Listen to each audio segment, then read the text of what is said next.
მართველი გუნდის ინიციატივას, რომელიც ნაციონალური მოძრაობის და მასთან აფილირებული პარტიების არაკონსტიტუციურად გამოცხადებას ეხება, დღეს დეპუტატებმა იურიდიულ საკითხთა კომიტეტის ხდომაზე მეორე მოსმენით განიხილეს. კანონპროექტის მიხედვით საკონსტიტუციო სასამართლოს ექნება შესაძლებლობა აკრძალოს პარტია, რომლის საქმიანობის არსი, მათ შორის პერსონალური შემადგენლობა სასამართლოს მიერ უკვე აკრძალული პარტიის მიზანს, საქმიანობის არსსა და პერსონალურ შემადგენლობას იმეორებს.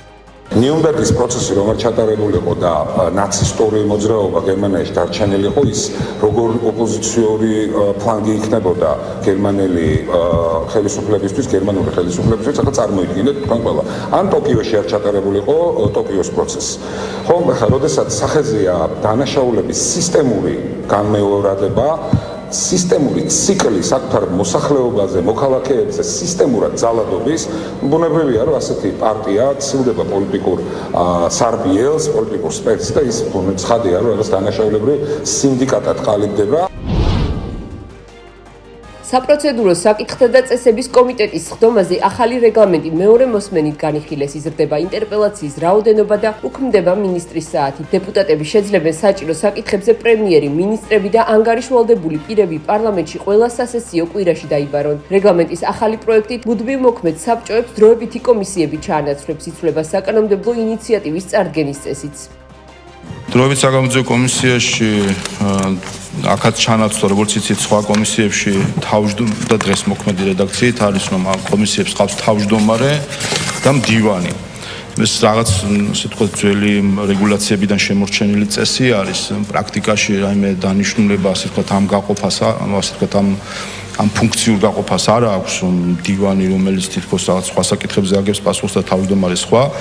ამიტომ როგორც საკანონმდებლო კომისიებში, ისე სხვა კომისიებში ასე ვთქვათ, პრაქტიკაში არსებული რაც მიდგომებია ხოლმე ნებისმიერ ორგანოსთან დაკავშირებით, არის თავმჯდომარე კომისიის და იქნება კომისიის თავმჯდომარის მოადგილე, რომელიც მის ფუნქციებს შეასრულებს.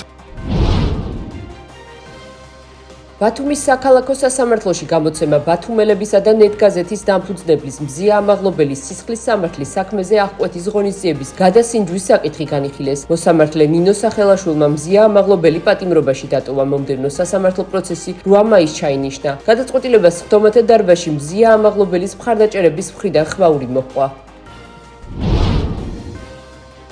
გერმანიის თავდაცვის მინისტრი უკრაინას მოუწოდებს არ დათანხმდეს დონალდ ტრამპის სამშვიდობო გეგმას და მშვიდობის სანაცვლო ტერიტორიები არ დათმოს. ბორის პისტორიუსი ამერიკის პრეზიდენტის გეგმას უკრაინის კაპიტულაციას უწოდებს. გერმანიის თავდაცვის მინისტრი მიიჩნევს, რომ უკრაინის დამარცხება საფრთხეს არამხოლოდ ნატოს წევრ სახელმწიფოებს შეუქმნის, არამედ მოლდოვასა და საქართველოს. უნგრეთის პრემიერ-მინისტრის თქმით, ევროპაში ომის ფსიქოზი უნდა დასრულდეს. ორბანი აცხადებს, რომ ამერიკის შეერთებული შტატების გარეშე უკრაინას ომის გაგრძელების არანაირი შანსი არ აქვს, თუმცა ბრიუსელი ომის უიმედო სტრატეგიას მაინც ეჭიდება. ვიქტორ ორბანი მიიჩნევს, რომ წინსვლის ერთადერთი გზა მშვიდობის მიღწევაა. ამერიკელი პროფესორი ჯეფრი საქსი აცხადებს, რომ რუსეთი არასდროს დაუშვებს ნატოს საკუთარ საზღვრებთან. რუსეთი არასდროს დაუშვებს ნატოს, ანუ ამერიკის შეერთებულ შტატებს საკუთარ საზღვრებთან. ის ვერ შეეგუება იმას, რომ შტატებს ჰქონდეს სამხედრო ბაზები უკრაინაში. საერთოდ ამერიკის მცდელობა ამ იდეის წამოწევის შესახებ პოკერის უპასუხისმგებლო თამაშს გავს, იმიტომ რომ ამერიკის შეერთებულ შტატებში და მის მთავრობაში სულელი ადამიანები არიან, თქვა საქსმა. მან პარალელები ამერიკულ რეალიებთან გაავლო და აღნიშნა, რომ არ შტატები შეეგუებოდა იმას, რომ რუსეთს კანადაში ან მექსიკაში საკუთარი ბაზები ჰქონოდა.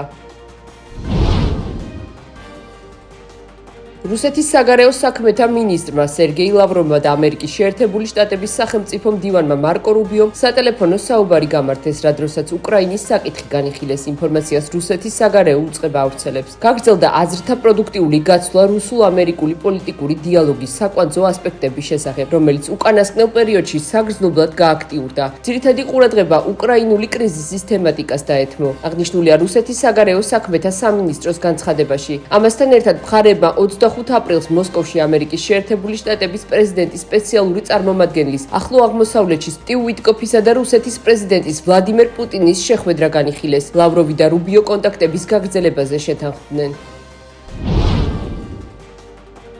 ისრაელის პრემიერ-მინისტრის განცხადებით, ბირთვული შეთანხმების შემთხვევაში ირანს ურანის გამდიდრების საშუალება აღარ უნდა ჰქონდეს. ისრაელის პრემიერ-მინისტრის განცხადებით, ბირთვული შეთანხმების შემთხვევაში ირანს ურანის გამდიდრების საშუალება აღარ უნდა ჰქონდეს. ბენიამინ ნეთანიაჰუს თქმით, ისრაელი მხოლოდ ისეთ შეთანხმებას დაუჭერს მხარს, რომელიც ირანის ბირთვული ინფრასტრუქტურის დემონტაჟს ითვალისწინებს. წინააღმდეგ შემთხვევაში კი თეირანი ტრამპის პრეზიდენტობის ვადის ამოწურვას დაელოდება და ბირთვულ პროგრამას განაახლებს.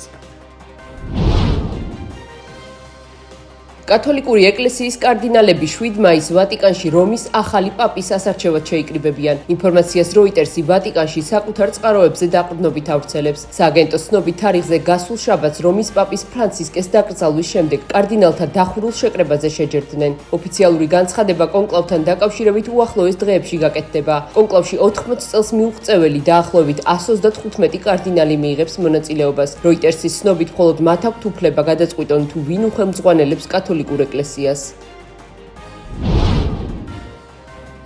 საქართველოს ძიუდოს ნაკრები ევროპის ჩემპიონატის გამარჯვებულია. მონტენეგროში ვაჟთა და ქალთა შერეულმა გუნდმა შეჯიბრების ფინალში იტალიის ნაკრები 4-3 დაამარცხა. დაპირისპირებები გურამ თუშიშვილმა, მარიამ ჭანტურიამ და ეთერ ლიპარტელიანმა მოიგეს. შეგახსენებთ, რომ ინდივიდუალურ ასპარეზობაში საქართველოს ნაკრებმა ევროპის ჩემპიონატზე 4 მედალი მოიპოვა. ევროპის ჩემპიონები გახდნენ გიორგი სარდალაშვილი და ილია სულამანიძე. ეთერ ლიპარტელიანმა და ტატო გრიშაშვილმა კი ვერცხლის მედლები მოიპოვეს.